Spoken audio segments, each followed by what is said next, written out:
Shalom, kembali lagi dalam program kita, Hanya Alkitab, di mana kali ini kita akan sharing, melakukan sedikit pembelajaran. Saya mengangkat tema yaitu teologi Pentakosta, The New Spirit. Ya, Pentakosta ini adalah suatu basis ya yang terbesar setelah kita mengetahui ada gereja Ortodoks Timur ya, lalu Katolik yaitu kita di Barat, lalu ada lagi sebuah gerakan yang sangat terkenal dan menjadi terbesar di zaman sekarang yaitu Pentakosta. Ya, Pentakosta biasanya juga sering disamakan dengan karismatik ya. Maka hari ini kita akan belajar sedikit tentang teologi Pentakosta. Saya memberikan subtemanya The New Spirit ya.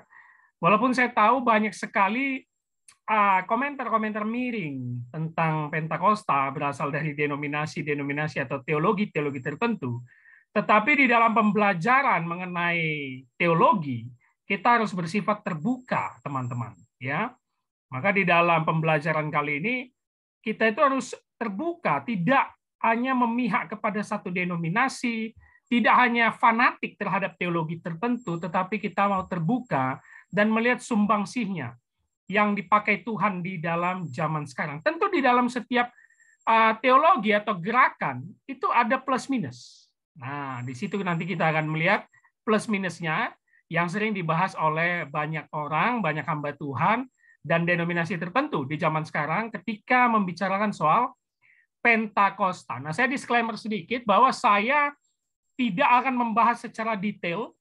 Saya juga bukan ahli teologi Pentakosta, tetapi saya pernah studi master teologi itu di salah satu sekolah tinggi teologi yang menganut Pentakosta. Ya, jadi ada Injilinya, ada Pentakostanya. Jadi tentu saya belajar sedikit. Dan bahan presentasi yang akan saya tampilkan juga adalah bahan-bahan yang diberikan oleh dosen saya dahulu, lalu saya kembangkan ulang tentang Pentakosta. Oleh karena itu, jika ada rekan-rekan yang memahami lebih tentang teologi Pentakosta, dan tentu banyak teolog-teolog Pentakosta di Indonesia, yang nanti saya akan singgung di bagian akhir, itu bisa memberi sumbangsi untuk pembelajaran yang lebih mendalam. Tetapi kali ini karena saya tertarik sekali untuk berbicara dari berbagai denominasi lain, tidak ada salahnya kita belajar tentang teologi Pentakosta. Baik. Kalau kita bisa mau melihat arti Pentakosta secara umum, ya, Pentakosta ini kan juga kadang dieja Pantekosta, ya, jadi kayak sering ada Pantekosta, Pentakosta, yang sebenarnya itu dari bahasa Yunani, Pentekoste, yaitu hari ke-50. Sebenarnya dalam Perjanjian Baru, ini dimaksudkan dalam peristiwa tercurahnya Roh Kudus yang terjadi 50 hari setelah kebangkitan Yesus. Ya. Jadi Yesus naik ke sorga, dalam kenaikannya dia menyuruh murid-muridnya tinggal di Yerusalem, menanti saat Roh Kudus itu dicurahkan. Jadi Pentakosta itu merujuk kepada hari 50, yang dimana di dalam Kisah Para Rasul setelah Roh Kudus tercurah, yang kita tahu khotbah Petrus itu mempertobatkan 3.000 jiwa, ya 3.000 orang, yang menandakan lahirnya gereja mula-mula. Kalau sebelumnya Pentakosta itu hanya dianggap hari besar orang Yahudi ya di dalam Perjanjian Lama yang akhirnya diadopsi oleh gereja Barat dan gereja Timur. Tetapi secara umum, secara sederhana, Pentakosta itu adalah hari ke-50. Sorry, ini kenapa muncul ya? Ya, hari ke-50. Nah, kita akan melihat di dalam Perjanjian Lamanya, kalau dalam Perjanjian Lama, Pentakosta itu dianggap sebagai hari panen. Ya. Makanya ketika Perjanjian Baru Roh Kudus tercurah, banyak bangsa, orang Yahudi dari bangsa-bangsa lain datang untuk merayakan dan harus dirayakan di Yerusalem. Ya, Bait Allah. Jadi hari panen. Nah, kalau dalam Perjanjian Lama kita bisa melihat ada beberapa makna soal Pentakosta, yaitu hari pertemuan kudus. Ya, tidak boleh lakukan pekerjaan berat, harus ada 2 roti bakar yang dibuat tepung halus. Bisa dibaca dalam kitab Imamat, Bapak Ibu Saudara. Lalu juga dianggap Pentakosta itu adalah hari bersukaria, mengungkapkan rasa terima kasih, sehingga memberikan hasil panen terbaik kepada Allah. Ya, dalam Perjanjian Lama itu diberikan kepada imam, dan dalam Perjanjian Baru, semua orang Yahudi dari berbagai tempat harus datang ke Yerusalem untuk merayakannya. Nah, itulah makanya ketika mereka berkata-kata dalam bahasa lain di loteng Yerusalem, Petrus dan kawan-kawan, itu banyak yang datang dari berbagai suku, ya. Ada berapa suku, mungkin 13 itu, yang mereka berkata, loh, bukankah mereka ini orang Galilea, tetapi kenapa mereka bisa berkata-kata dalam bahasa kita? Nah, itu dia. Jadi dalam Perjanjian Lama, Pentakosta adalah hari raya yang sangat penting di luar Paskah, Passover, dan juga Pondok Daun. Ya, itu adalah memperingati ketika mereka berjalan di padang gurun. Jadi Pentakosta adalah hari yang wajib dirayakan oleh orang Yahudi, tetapi maknanya berubah dalam Perjanjian Baru, yaitu tercurahnya Roh Kudus. Dalam PB ini yang saya katakan tadi, Roh Kudus turun memenuhi para rasul, dan salah satu teolog, ya, Mary Tenney, berkata dalam survei Perjanjian Baru, hari lahir gereja adalah Pentakosta. Nah, jadi makna kalau kita berbicara teologi Pentakosta itu adalah hari lahirnya gereja, tetapi dimaknai di zaman sekarang itu turunnya atau tercurahnya Roh Kudus. Nah, nanti kita akan melihat di dalam bagaimana teologi-teologi orang-orang Pentakosta ini selalu menekankan kepada Roh Kudus, ya. Tapi Mary Tenney berkata, ya, hari lahir gereja itu adalah hari Pentakosta, mula-mula gereja mula-mula. Nah, berbagai teori bagaimana sebenarnya lahirnya awal gerakan Pentakosta ini banyak sekali teorinya, ya. Ada Charles Cone berpendapat itu dimulai tahun 1896 di Shearer Schoolhouse, North Carolina, cikal bakal Church of God. Lalu ada juga teori yang berkata Claude Kendrick, gerakan ini berasal dari sekolah Alkitab Bethel di Topeka, Kansas. Lalu yang terkenal Donald Gee, bahwa ini gerakan Pentakosta ini pertemuan di gereja tua di Los Angeles, di mana William Seymour berkhotbah tentang bahasa lidah atau bahasa roh. Ini yang terkenal, ya, teorinya. Tetapi itu selanjutnya berkembang di dalam KKR atau Kebangunan Rohani Azusa Street, 9 April 1906 di rumah Edward Will di Los Angeles, yang di mana terjadi manifestasi Roh Kudus yang mereka anggap sebagai manifestasi Roh Kudus, ya. Ia menggambarkan pengalaman dipenuhi oleh Roh Kudus pada KKR tersebut setelah KKR Azusa Street. Lalu karena sangat gempar dan sangat ramai, koran Los Angeles Times memberitakan gerakan ini pada halaman muka, makanya jadi sangat terkenal. Jadi kalau mau dikatakan kapan teori gerakan Pentakosta, ada yang berkata dimulai dari sini, William Seymour, ya, 6 April, dan selanjutnya dilakukan Azusa Street, KKR di Azusa Street. Dan dari gerakan yang terkenal inilah akhirnya diorganisir sebagai misi iman kerasulan, Apostolic Faith Mission. Ya, jadi mulai dari gerakan ini diyakini gerakan Pentakosta, manifestasi Roh Kudus itu terjadi pada tahun ini. Itu sejarah singkatnya, ya. Nah, dari gerakan yang terkenal tersebut di Azusa Street, orang melihat bahwa gerakan Pentakosta ini yang membuat perbedaan dengan evangelikal yang tentunya duluan terkenal adalah karya Roh Kudus. Ya, yang terkenal bahasa roh yaitu glossolalia, dan juga bukti bahwa engkau sudah dibaptis Roh Kudus. Jadi mereka meyakini salah satu doktrinnya adalah baptisan Roh Kudus yang membuat engkau harus berbahasa lidah, ya, glossolalia. Teman-teman yang menonton bisa melihat salah satu video kita tentang ini. Glossolalia sudah dikupas dengan hermeneutiknya, melihat dari tafsiran dan linguistik, ya, bisa dilihat di YouTube Hanya Alkitab.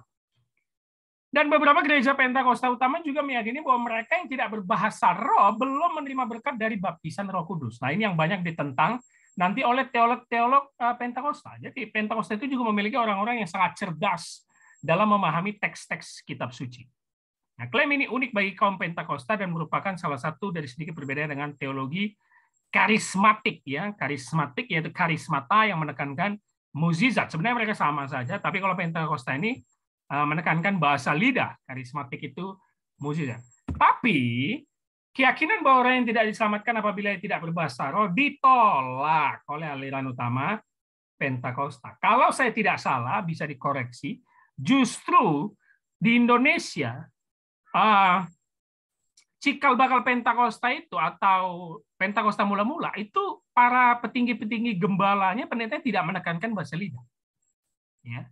Jadi tidak semua Pentakosta mewajibkan bahasa roh atau bahasa lidah sebagai berkat dari baptisan Roh Kudus. Alasannya cukup mendasar, yaitu jemaat adalah tubuh yang memiliki peran dan karunia masing-masing yang diberikan oleh Tuhan. Jadi tidak boleh dipatok dengan bahasa roh atau bahasa lidah dengan menginjam konteks dari Kisah Para Rasul. Nah, itu menjadi kesalahan mendasar dari sebagian, ya saya katakan tidak semua, gereja Pentakosta yang sangat fanatik dengan bahasa lidah. Bahkan mereka ada yang membuka kursus, ya, bahwa bahasa lidah itu harus dipelajari. Nah, yang seperti ini yang perlu kita kaji ulang, ya. Kita tidak perlu menjudge-nya, tetapi kita perlu kaji ulang secara alkitabiahnya. Tapi sudah ada yang menolak, tidak harus. Dan itu dari gereja Pentakosta, ya. Nah, kalau kita berbicara bagaimana tentang gerakan-gerakan Pentakosta, ada salah satu tokoh, Del Robbins, menulis bahwa keyakinan karismatik sejarah gereja menolak pendapat bahwa karunia karismatik menghilang. Nah, ini kita tahu kalau dari beberapa denominasi menyebutnya tidak berkelanjutan, ya, karunia itu tidak berkelanjutan, cessationism, ya. Sedangkan banyak orang Pentakosta itu adalah continuism. Jadi di beberapa gereja Protestan, ya, konvensional, atau kita bisa mau sebut reform, karunia itu hilang, ya, karismata itu hilang, termasuk bahasa lidah. Nah, kaum-kaum ini yang disebut cessationism. Tetapi tidak, kata Del Robbins, tidak. Bahkan Del Robbins ini, Dr. Robbins ini mengambil seorang bapak gereja, yaitu Irenaeus, ya, yang menulis, kami mendengar banyak saudara di gereja memiliki karunia bernubuat, berbahasa roh, dan juga menyingkapkan rahasia manusia atau penglihatan demi kebaikan mereka sendiri. Ya, dia mengutip atau menguatkan pendapatnya bahwa karunia-karunia itu masih berlangsung sampai zaman sekarang, itu dari bapak gereja Irenaeus. Dan kita tidak bisa memungkiri pada zaman bapak gereja, walaupun tokoh reformator tidak pernah sibuk menyinggung soal bahasa roh dan mukjizat, tetapi tidak bisa menutup mata ada kejadian-kejadian yang kalau kita bisa bilang janggal, mulai dari bapak gereja bahkan sampai zaman Martin Luther dan John Calvin ada, tetapi tidak banyak, 1-2, ya. Tetapi para reformator atau orang-orang Protestan dari kaum reform menganggap itu bukan menjadi pembenaran bahwa karunia masih ada. Loh, kalau contohnya 1, 2, 3, 4 kejadian, bukan berarti bisa mengafirmasi karunia yang ada di dalam zaman Rasul dan Yesus itu masih ada. Nah, itu perdebatan yang panjang antara cessationism dan continuism, ya. Bahkan mereka berkata bahasa roh itu tidak ada lagi, tidak ada yang murni, mana itu? Tidak ada yang sesuai dengan kisah para rasul. Begitu, ya. Apalagi bernubuat. Nabi sudah tidak ada gitu. Bernubuat itu anggaplah sebagai sekarang khotbah yang membangkitkan semangat jemaat. Makanya sering dikatakan atau disindir, ini nubuat atau lu buat-buat gitu. Nah, itu menjadi perdebatan. Tapi Del Robbins untuk menekankan bahwa bahasa lidah dan karunia mukjizat yang dipahami oleh Pentakosta dan karismatik itu masih ada, dia mengambil dari Irenaeus, ya. Robbins juga mengutip tulisan Irenaeus berikut ini.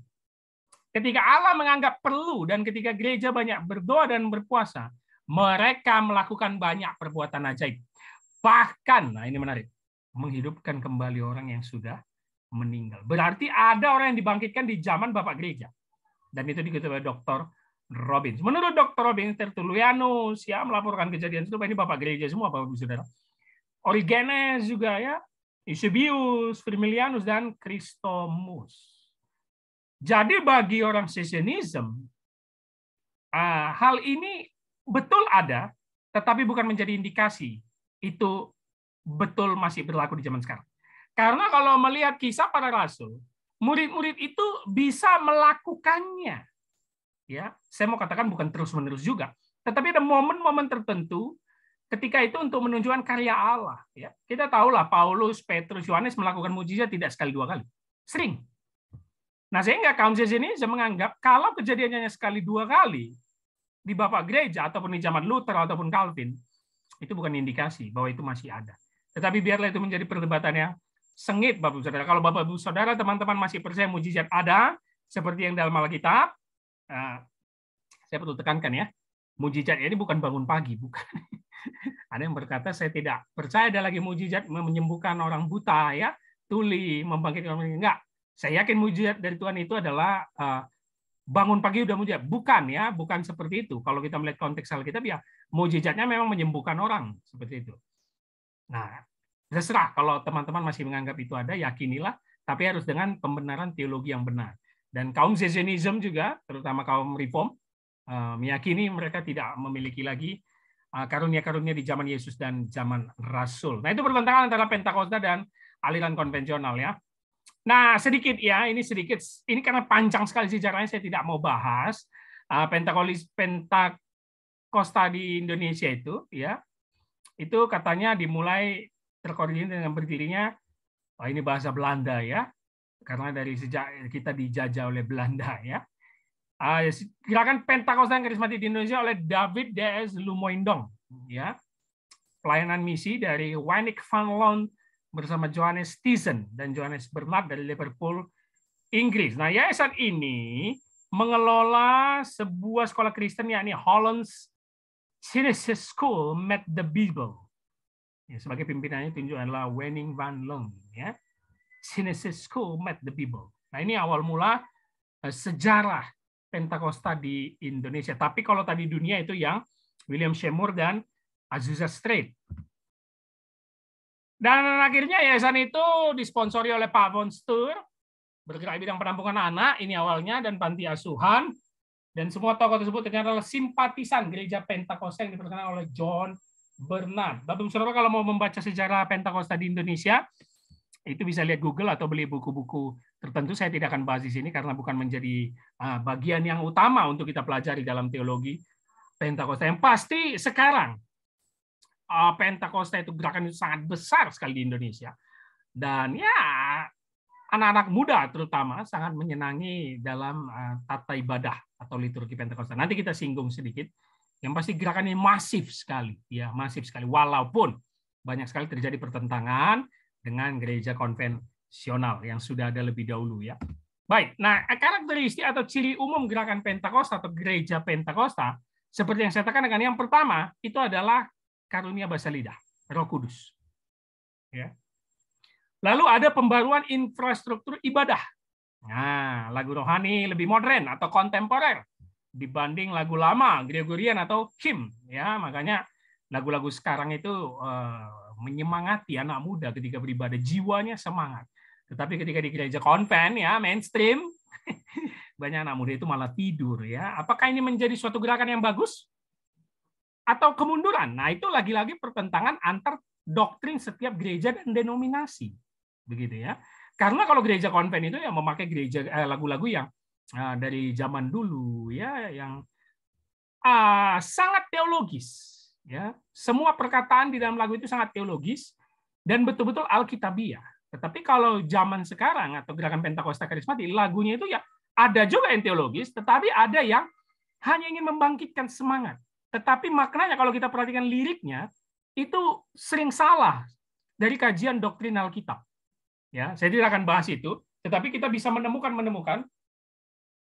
ada teks-teks lagu kontemporer itu yang kayaknya aneh gitu, yang jauh dan salah dari doktrin. Nah, yang ketiga, Pentakosta itu mengizinkan kaum perempuan. Nah, ini bisa dianggap sebuah kemajuan, Bapak Saudara.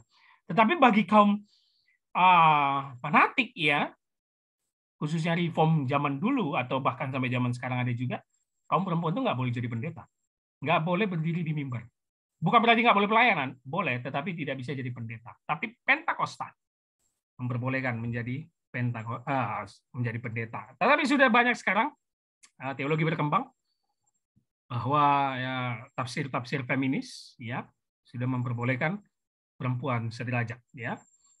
Lalu ada desakralisasi hubungan antara imam dan jemaat yang lebih tekankan pada nilai kekeluargaan, tidak jauh lagi batasnya ya. Tidak bukan kayak imam yang di perjanjian lama itu ya yang dianggap kudus ya.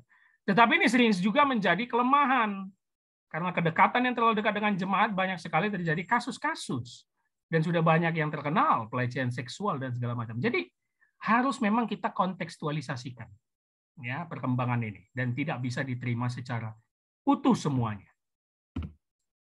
Ya, kita tahu kontribusi Gereja Pentakosta yang sangat masif, yang sangat terkenal itu KKR, ya, ada pemulihan dan misi.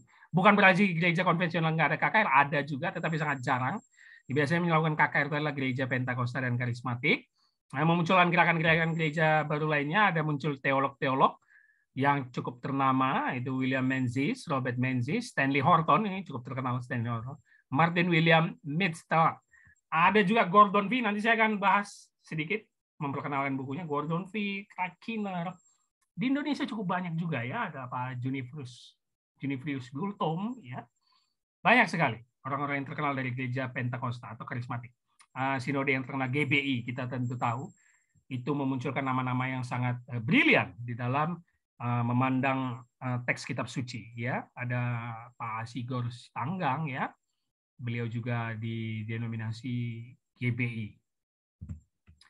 Nah, ini adalah beberapa doktrin-doktrin yang mereka anut, ya, ini garis besar saja, tidak detail, ya. Itu doktrin karunia perkataan itu menjadi nomor 1, karunia hikmat, bahasa roh, penafsiran bahasa roh, pengetahuan dan nubuatan. Pemahaman orang-orang Pentakosta mengenai karunia ini telah memperbesar potensi anti-intelektualisme dalam dirinya. Ini menjadi kelemahan. Ini menjadi kelemahan.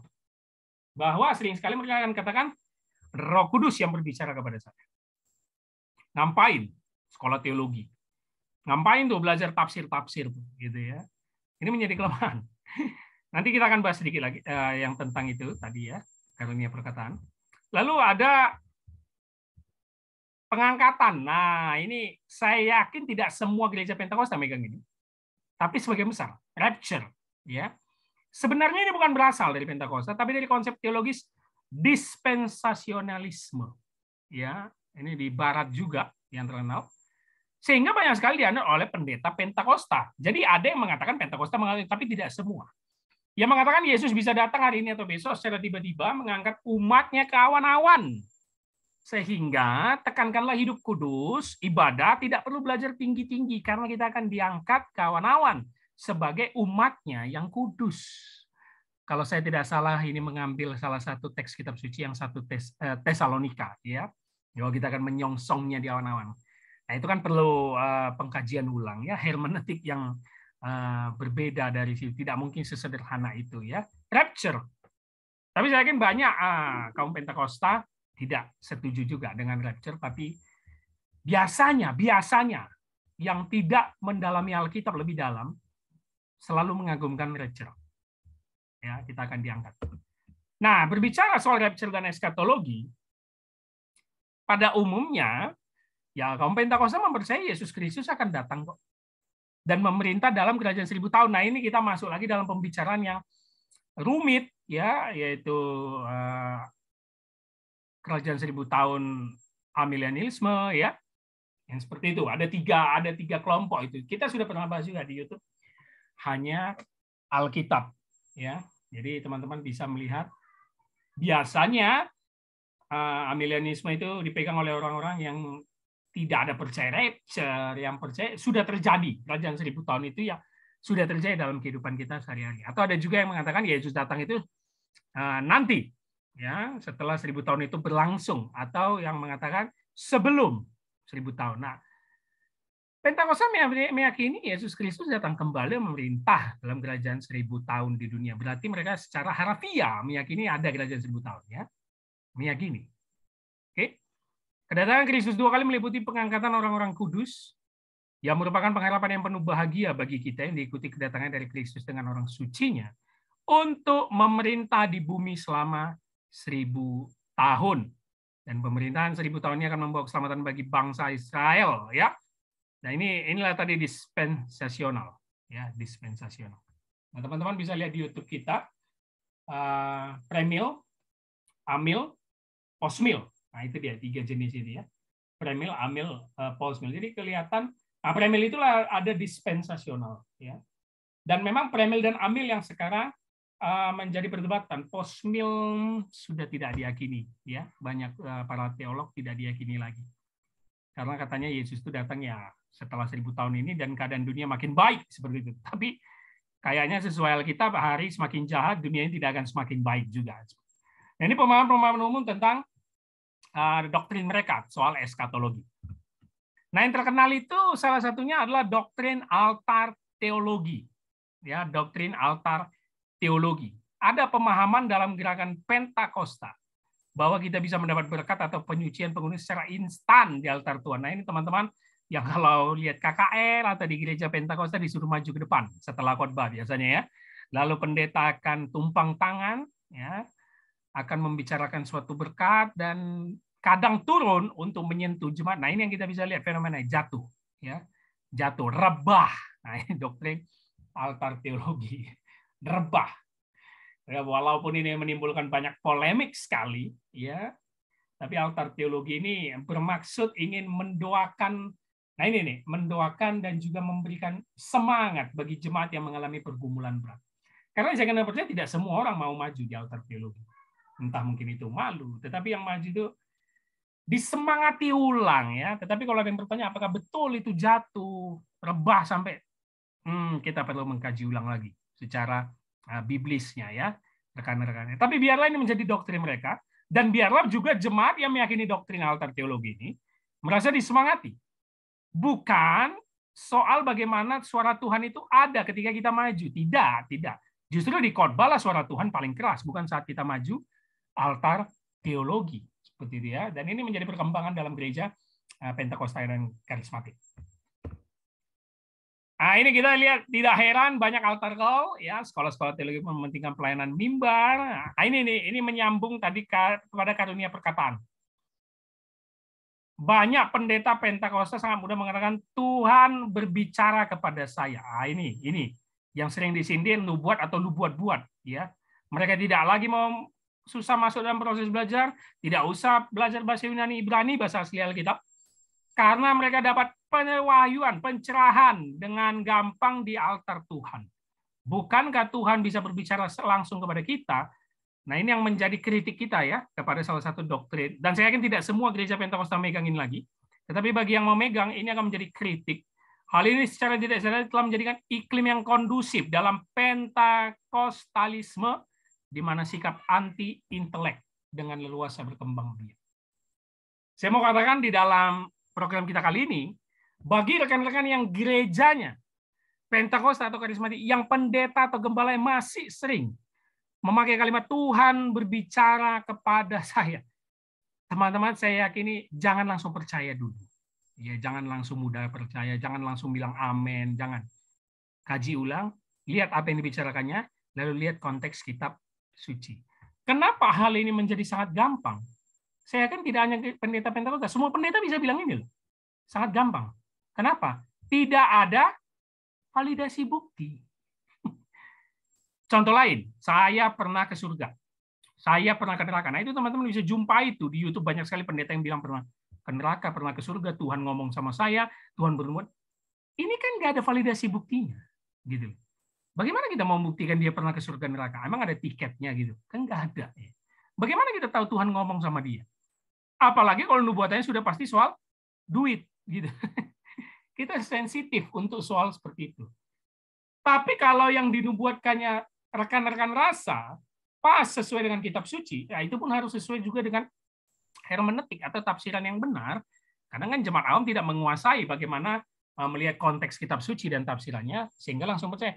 Tapi kalau itu hanya ya, kalau teman-teman percaya, saya mau katakan kaji ulang, jangan langsung percaya amin, jangan ya, jangan. Nah, ini menjadi kritik, dan saya mengatakan ini nilai minusnya di dalam teologi Pentakosta di sebagian gereja Pentakosta ya, ini menjadi kritik yang penting. Baik. Nah, ini adalah baptisan ya, kita tahu baptisan, kita tahu Roh Kudus yang harus juga menghasilkan bahasa roh, dan teman-teman juga tahu ya, baptisan kita tahu mereka meyakininya harus selam dari teks dikuburkan dan telah bangkit. Ya, jadi dikuburkan, turun ke dalam dan bangkit kembali. Jadi bagi mereka harus selam, ya biarkan. Itu tidak menjadi masalah percik dan selam. Kita juga sudah pernah bahas di sini. Lalu perjamuan kudus, ya. Saya kira dan percaya ini menjadi sakramen yang sama juga dengan gereja lain. Bagaimana ini menjadi simbolisasi ya, dan kita hayati penderitaan Yesus Kristus. Kalau ini sama, tidak ada menjadi masalah, ini menjadi doktrin yang benar. Roti dan anggur, ya. Tetapi yang salah juga ada beberapa gereja karismatik menekankan perjamuan kudus kesembuhan. Itu tidak, ya. Itu tidak ada di dalam kredo-kredo manapun dalam keyakinan Bapak Gereja atau para reformator, ya. Perjamuan kudus untuk menyembuhkan. Tapi sudah ada yang meyakini itu sebagai iman. Nah, ini kan menjadi masalah nanti, ya.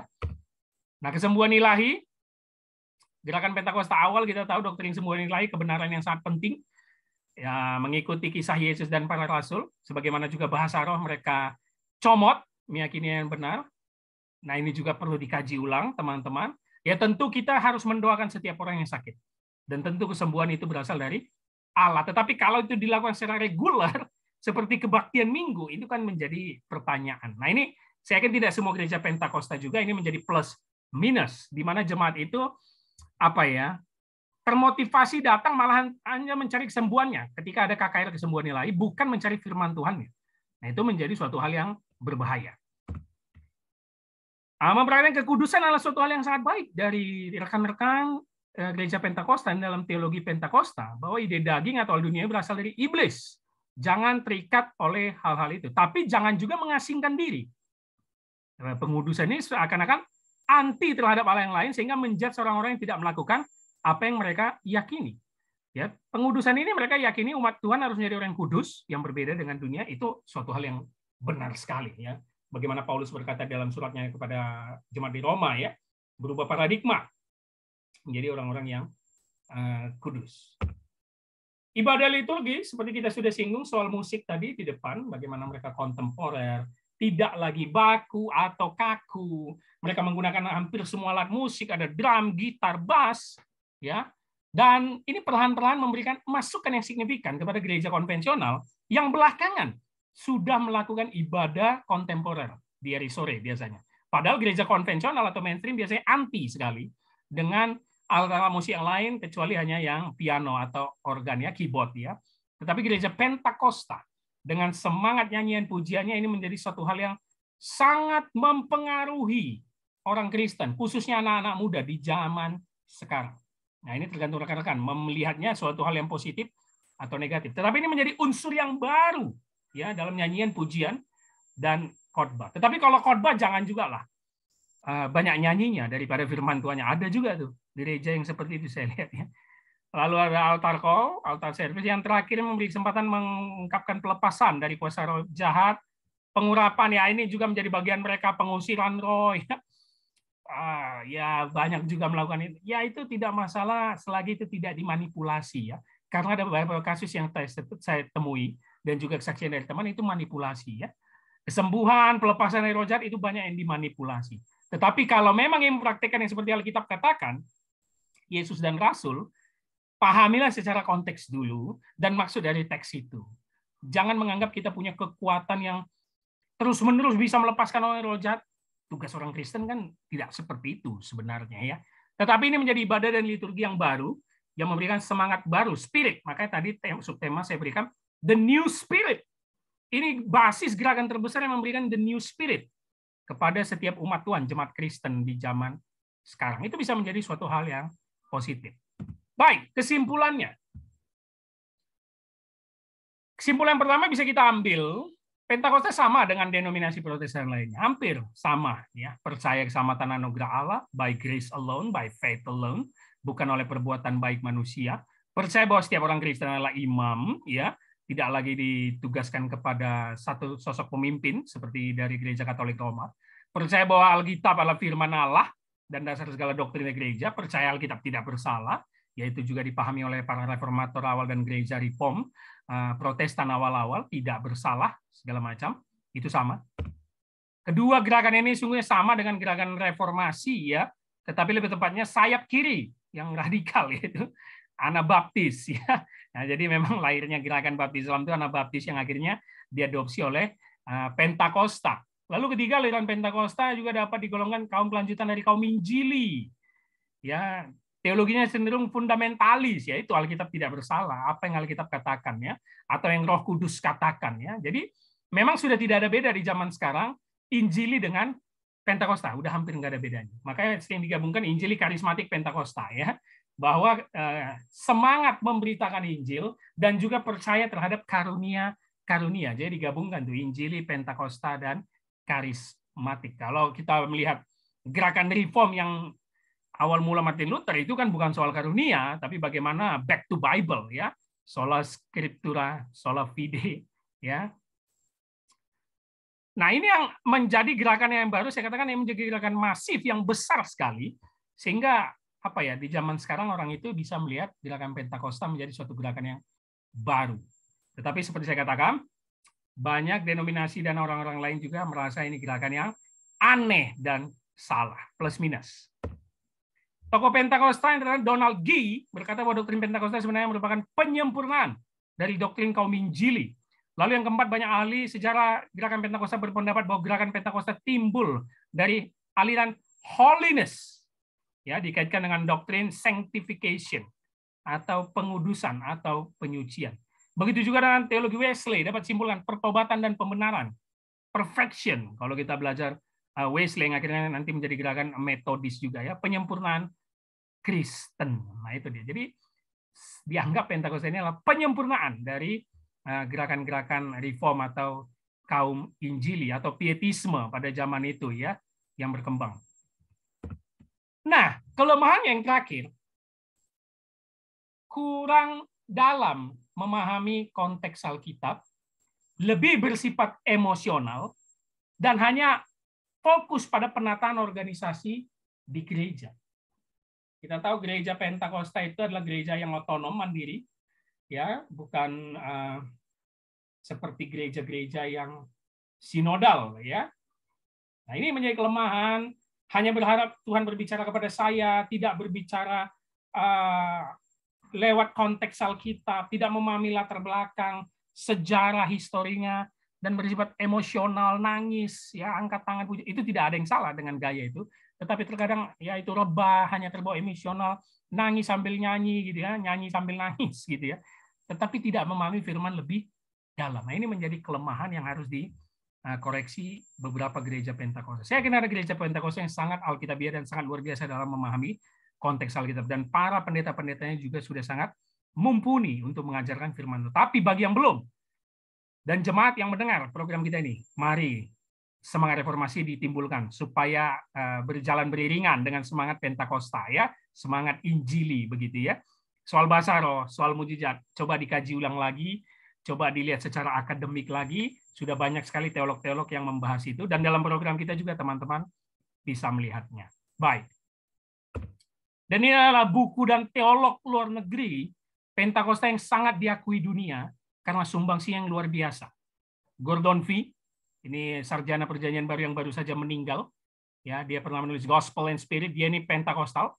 Dan Craig Keener dalam bukunya Spirit Hermeneutic yang baru saja diseminarkan, dan juga Amos Young yang sangat terkenal. Kiranya rekan-rekan bisa membeli atau membaca buku ini untuk menambah pemahaman kita semua. Baik, sampai di sini. Tetap dukung terus program Hanya Alkitab. Kita akan membahas setiap firman Tuhan dan setiap kajian-kajian dari berbagai sudut pandang. Shalom, Tuhan Yesus memberkati.